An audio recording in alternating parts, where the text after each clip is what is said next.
I start out the first week of the project by colouring in and vectoring all the lines of the first images that I use in the first part of the animation. Cleaning out the lines gives them more visibility, as well as cleaning up any mistakes I've made during the inking or during the scanning.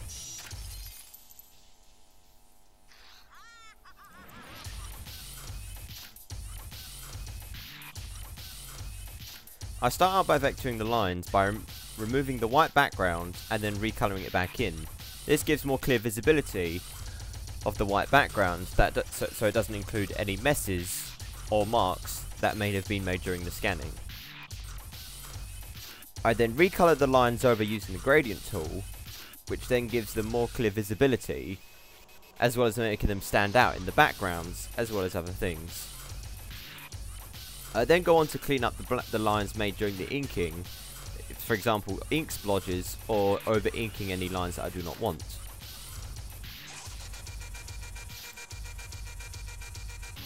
Each image is then saved as a JPEG and moved for the next vectoring lines.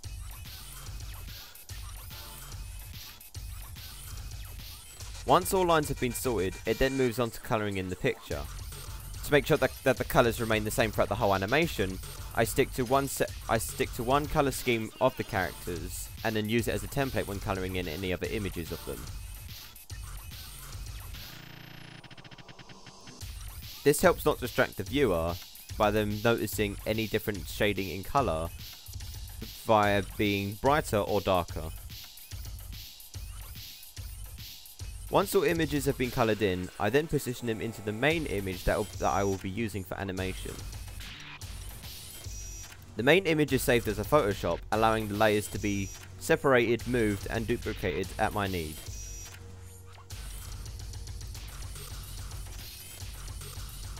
Each layer is then grouped together in the form of the animation of the scene that I want to do.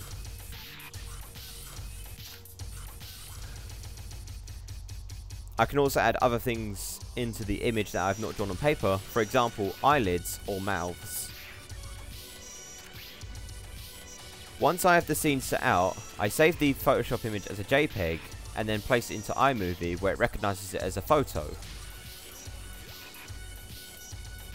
Once iMovie then has the image on its file, I then move the image in Photoshop again and then overwrite it as a JPEG again.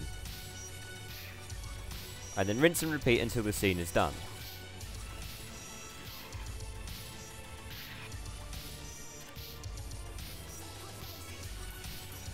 As you can see, rather than using pose-to-pose animation that other animators use, in which they set out key frames and then fill in the scenes in between with in-betweeners, I tend to use follow-through animation, where I have to do each frame painstakingly on my own. However, using this gives me more freedom on how I actually want the animation to move.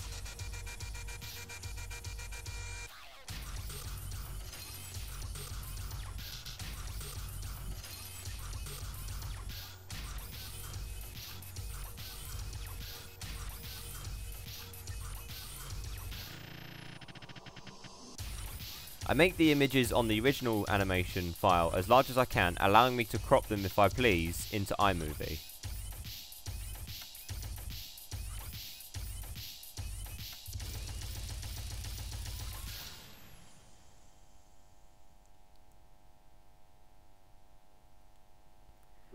It also allows me to include any other things in iMovie, for example the romantic video effect during the first scene where the character meets his love interest, thus saving me time and effect from the layers used in the Photoshop file.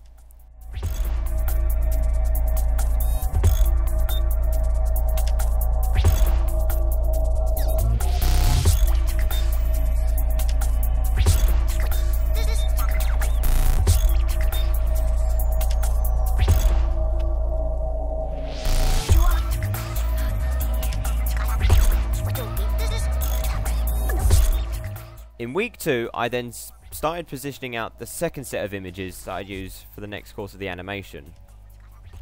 In this part, I then start introducing the lip syncing.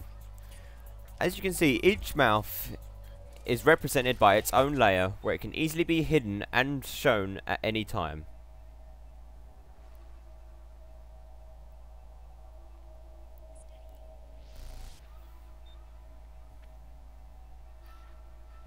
So every time I save the image as a JPEG with the mouth I want, I can then hide that layer. I can then go back to the Photoshop file, hide the mouth that I don't want anymore, and then re-show one of the mouths that I do want in the next frame of the animation.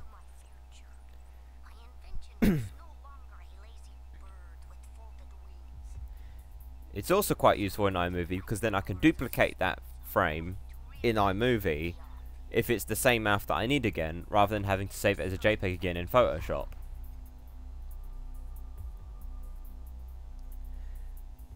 As you can see, not only do I have to hide mouths and eyelids, sometimes it can be different things like hands or legs.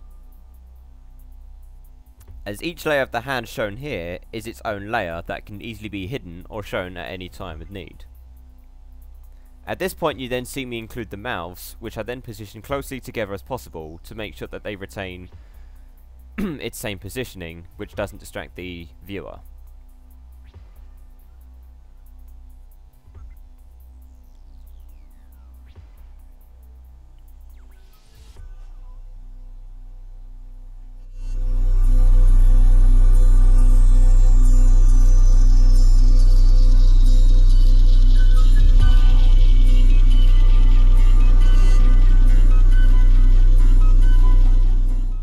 For the eyelids, I then add 2 new layers to the character that I want to give the eyelids to, and do each eyelid separately.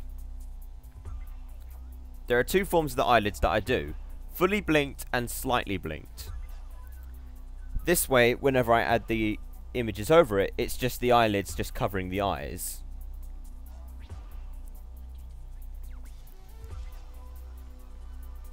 In most cases, when it's female characters, when I do the semi-blinked and the fully blinked eyelids, I then have to actually redraw the whole eyelashes in Photoshop, as you can see here.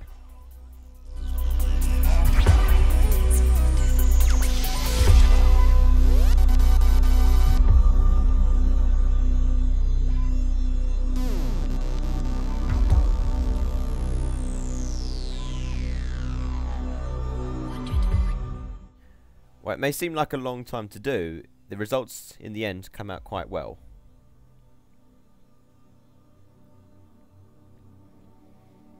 Adding blinking during the lip syncing scenes as well helps show that it's not just a fully bland animation where the mouths are just moving, and gives it more vibrant and character to the animation.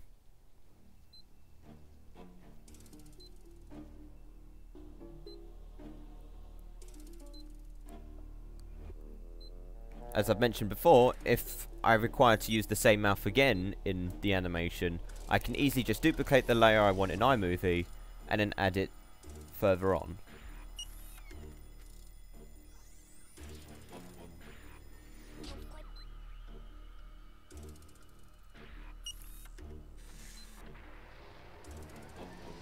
Once again, I can easily make the image as large as I want, so I can then crop it wherever I please in iMovie.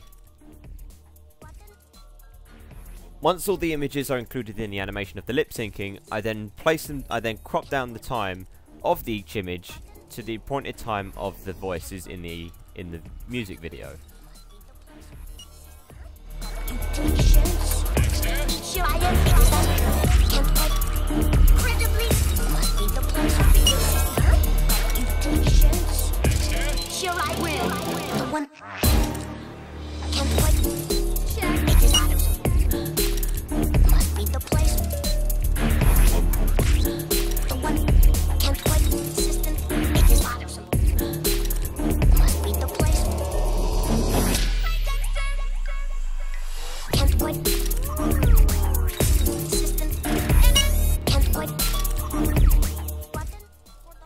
That being said, I do not use one major animation image when placing layers on. Sometimes I have more than one in case there are too many layers on the original image.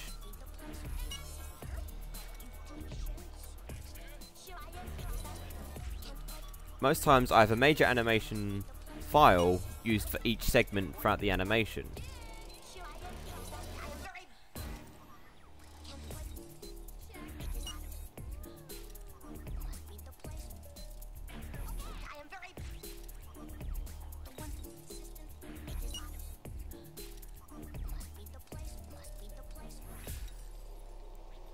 I start off by adding all the images in the animation before cropping down the time of each one of them, so that then I can easily check if I need to add any more frames or remove any frames in time with the music.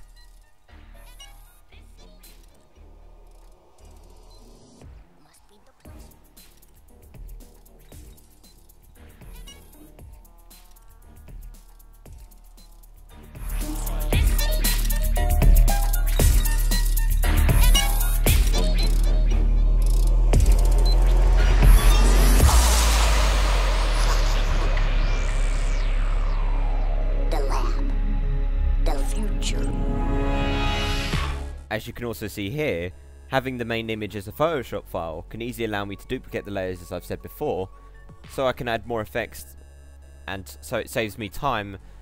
So it saves me time and paper rather than having to redraw the whole thing all over again.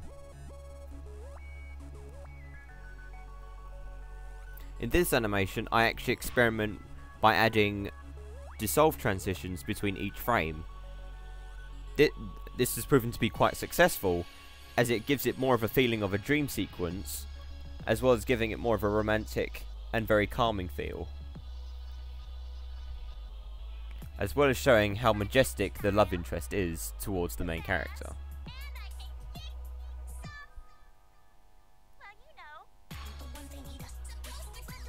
In some cases, I then just use a single image itself and require on the key burns tool. Week 3 was including the main chorus of the song, I guess you could say, in which most of it was when I added text to help the viewer know what was sort of going on in the situation. Since the song uses clips and music from an existing TV show, it sort of gives it an opportunity to try and rewrite the storyline that it was supposedly meant to be. Because since the song involves words and sentences from different episodes of the said TV show, or sometimes in a movie itself, it can give the viewer an opportunity to think of how they think a storyline would go. During the parts of the animation where I have to repeat the same word that is used in the video, I easily can just recopy the frames used in iMovie and position it later on in the video. This gives it time of having to draw any new scenes that have to use the same word, thus giving it more of a feel that it was actually used in a TV show.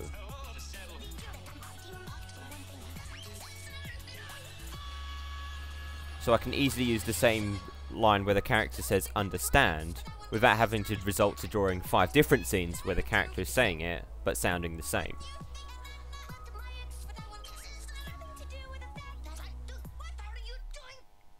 Each word is also hidden and can easily be selected to appear in the Photoshop file throughout the course of the music, so it can easily show when the word appears.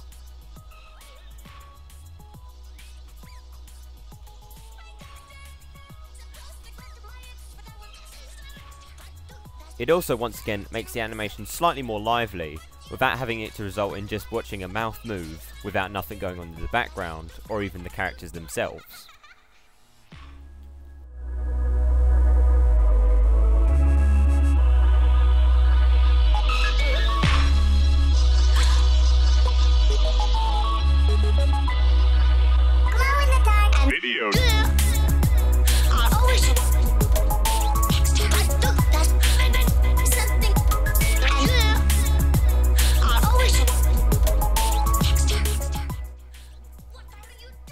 In most cases, if I don't know what the character is saying, or if it gives a good opportunity to have a scene in between, I mostly sometimes do not include voice lip syncing in the animation, but sometimes just include a scene that the voice could make note of. For example, in this part, you hear the character go, "Look at you."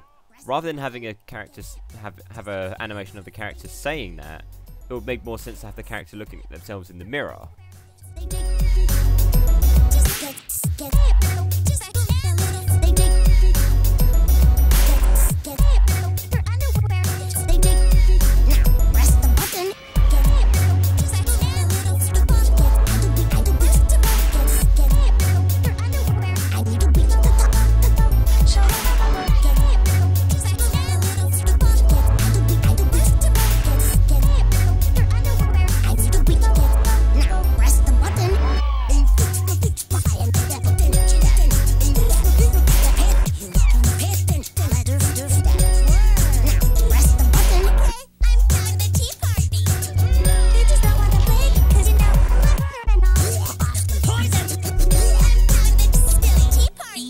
So annoying. What?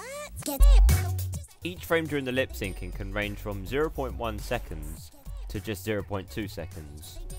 Most times it can even result to even going as long as a millisecond, thus keeping in motion with the lip syncing, making it more fluent and vibrant.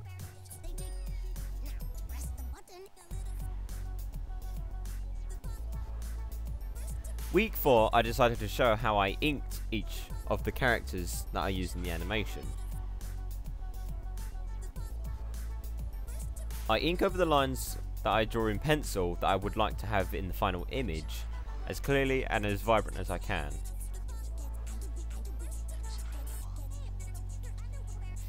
If I tend to accidentally link over any lines, or if any ink splotches are made from my pen, I can easily remove them in Photoshop.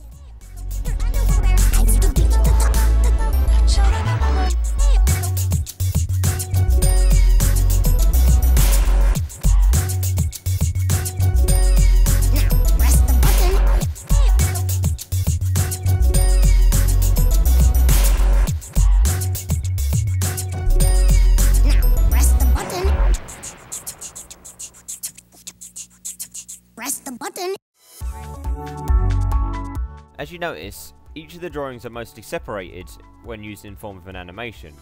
As you can see, the body used on the love interest and the mouths as well on the main character are all separated, so they can then be all placed together in Photoshop without having to remove them from the main image itself. When all the images have been inked, I then place it to the side for allowing it to dry, so I can then rub out the pencil images, allowing the image to come out more clearer. I give it time to dry so that the ink does not rub off on the rubber itself, resulting in it smudging on the drawing.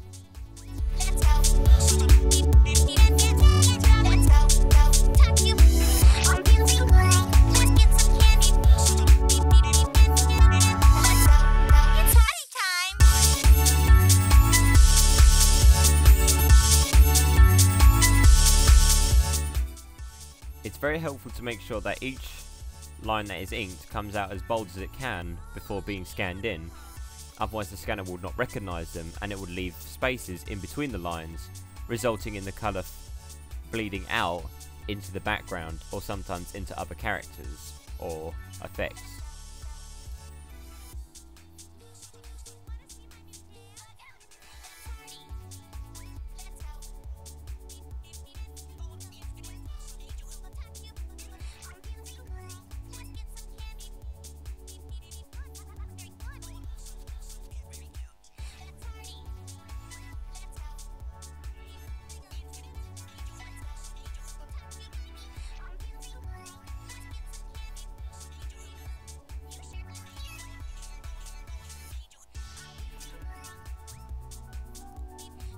This saves a good amount of time when after scanning in the image into Photoshop, as it wouldn't have to then result to bolding out the lines in Photoshop, as most of it is already done via the ink of the pen.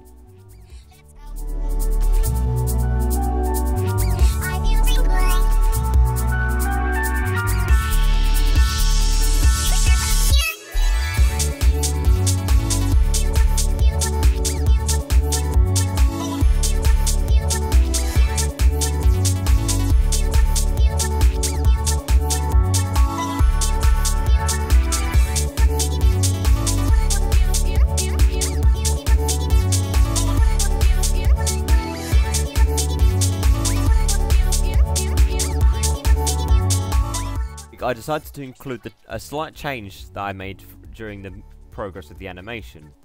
At one point, the love interest laughs. However, I decided to change it to just her shrugging her shoulders and blushing, as the laugh animation sort of came out in an awkward manner. I felt like it was too quick and it did not go the way as I planned. Not to mention, the viewer would be very confused at what just happened. That being said, I originally made it a laugh scene, as this part of the song that it's used in almost sounds like the main that one of the characters is laughing.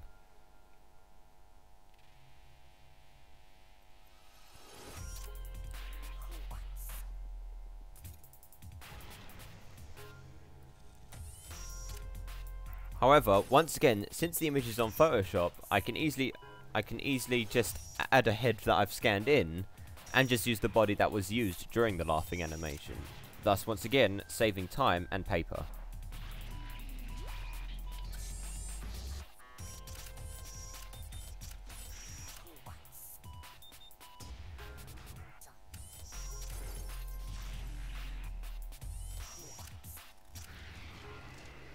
Week 6, I then started drawing one of the scenes that involves the main character and his love interest in a dream sequence where both of them are sort of floating in a heaven sort of environment. For this, I had to use my lightbox to make sure each frame was as close to its previous one, allowing it for more fluent and vibrant movement.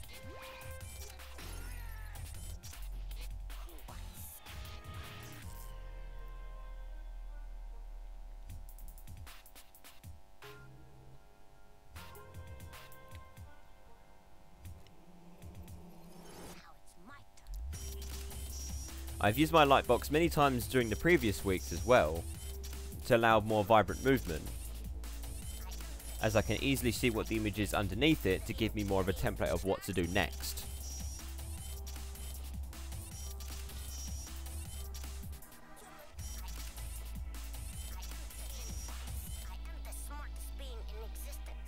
For this part, I started off by drawing all the main characters' movements first, then followed by the love interests. The reason why is that when I then ink them or even colour them in, I do not get lost of which frame is which.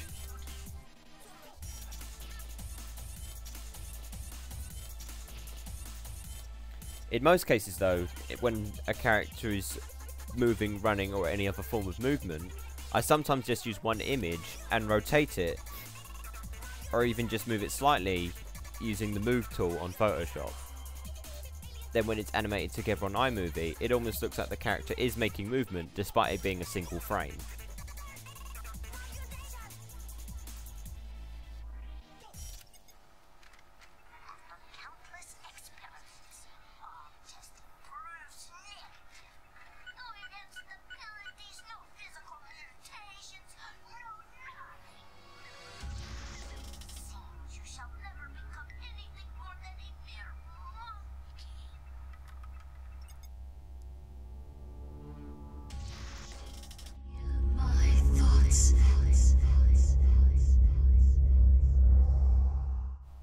I can also use my lightbox if I want to draw the same image twice with any slight movements, for example the hand, the head, or even the legs.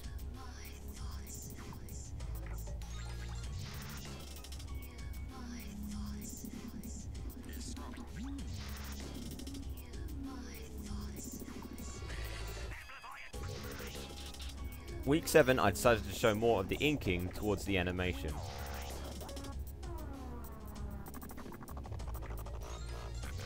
In this part, you notice a pair of eyes, or a pair of glasses with eyes in them, that have been drawn separately from the character itself.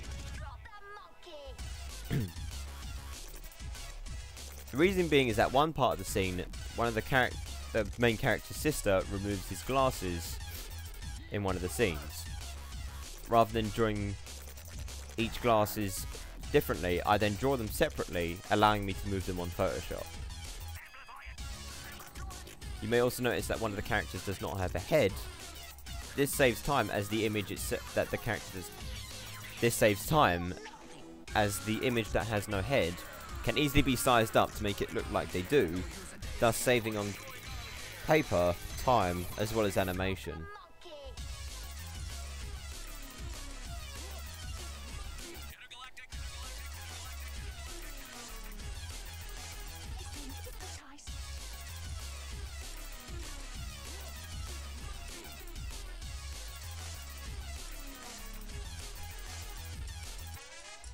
In this part, I then start drawing the walking animations as well as the silhouettes that appear in one part of the animation.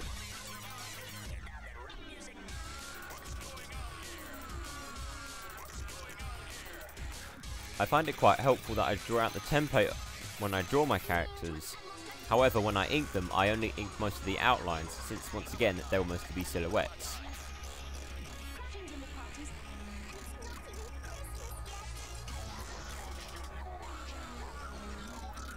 However, if it's part of an animation that I probably might use again, for example the legs, then I easily ink over all of them fully, allowing me to reuse whenever I please throughout the animation.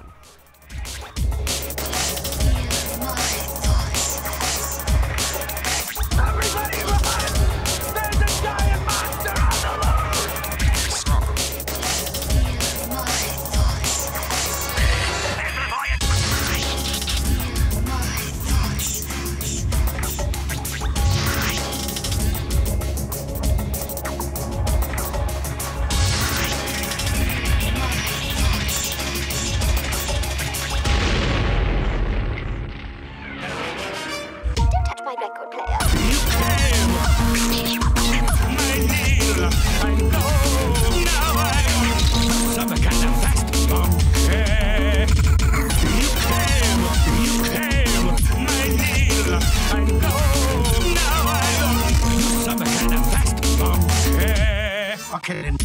Wow! It's not even Christmas yet! Wow! Wow!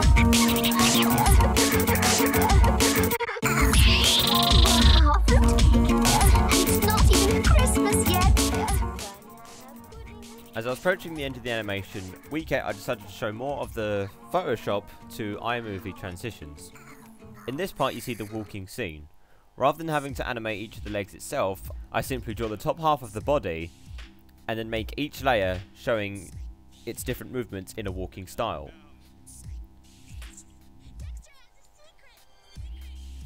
This can easily save time and once again paper rather than having to draw any leg animations or having to concentrate on every detail of the legs themselves. However, to show that the character is actually going somewhere, I slowly reveal the sister of the main character into the scene, while the character is still walking up and down on a spot in a way.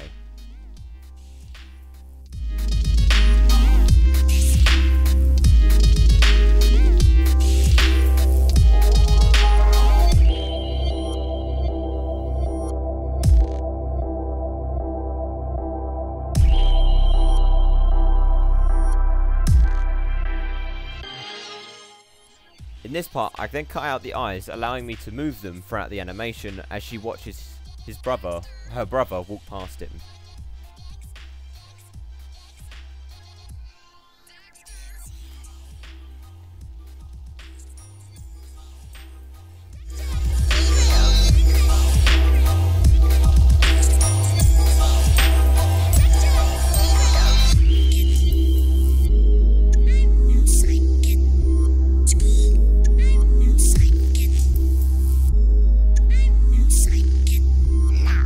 What am I missing?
Most cases, I just animate one frame by rotating them, or shrinking and stretching them, giving them more movement despite it being a single image.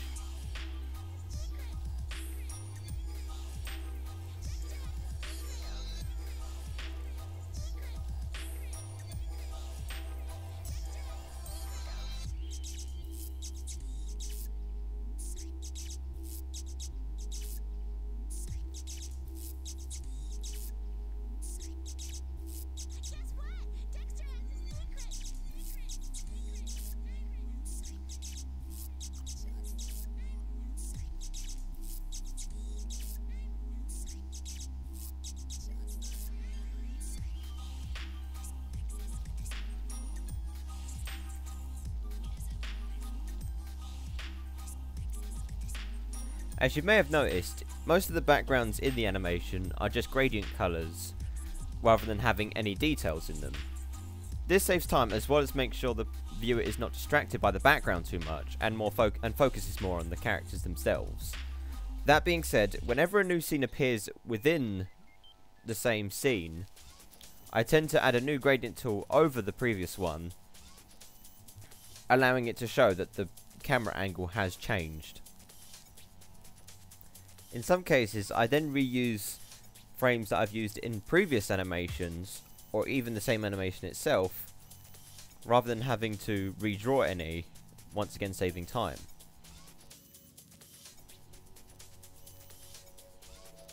Because rather than redrawing the same exact facial expression again, only slightly different, it'll be more effective just to keep it the same.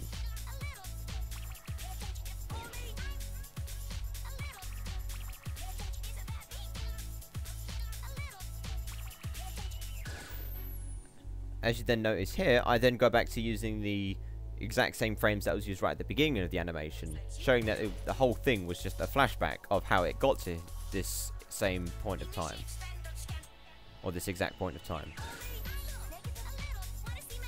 By week 9, the whole animation was pretty much done, except for adding the panning shots. In order to do this, I saved the whole thing as a QuickTime file, and then positioned it back again into iMovie. Once there, I then separated each scene that I wanted to have as a panning shot as its own sort of scene. This way, rather than have the whole animation have one giant pan on it, each segment would then be cut up, allowing the panning to continue on more vibrantly through different scenes. That being said, it's quite tricky to make sure that being said, it's quite tricky to cut up each scene, as sometimes each scene from the animations before or even afterwards can end up being involved in the panning.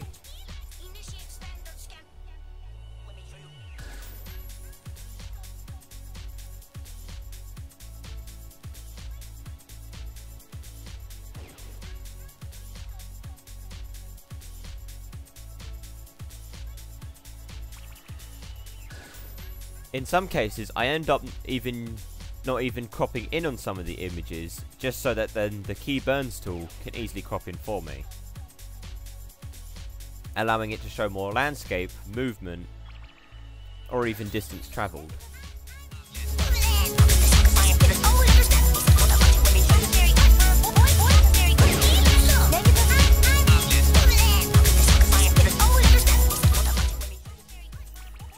Sometimes the frames used in the key burns tool are as really close together as possible, just even so it shows even slight movement can still give more of an effect.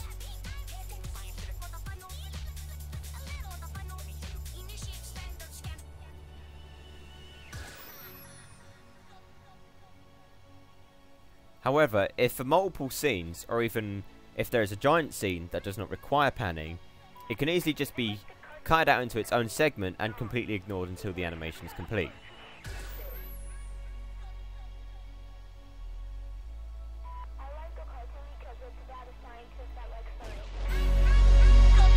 Reminds me of home. It's great. if a scene requires 2 panning shots at the same time, I separate it into two different segments, but then I move the first one the way I wanted to first, and then switch the shots on the second scene around, thus making sure that the angles are still the same. Once they're then switched, I then place them back.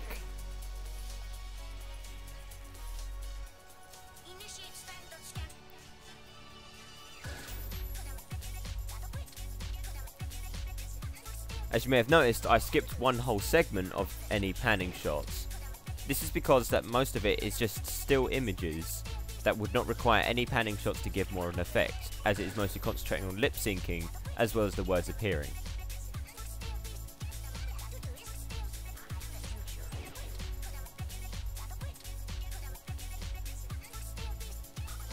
It also gives more of an effect if there's little to no animation, for example the raining in the final scenes.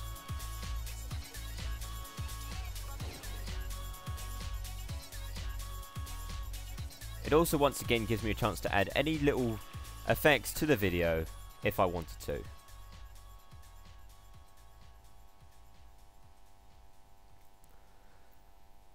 This has been Jamie Reid. I hope you enjoyed watching the progress of this video, and I hope that I've done my best to inform you of how I've made my videos.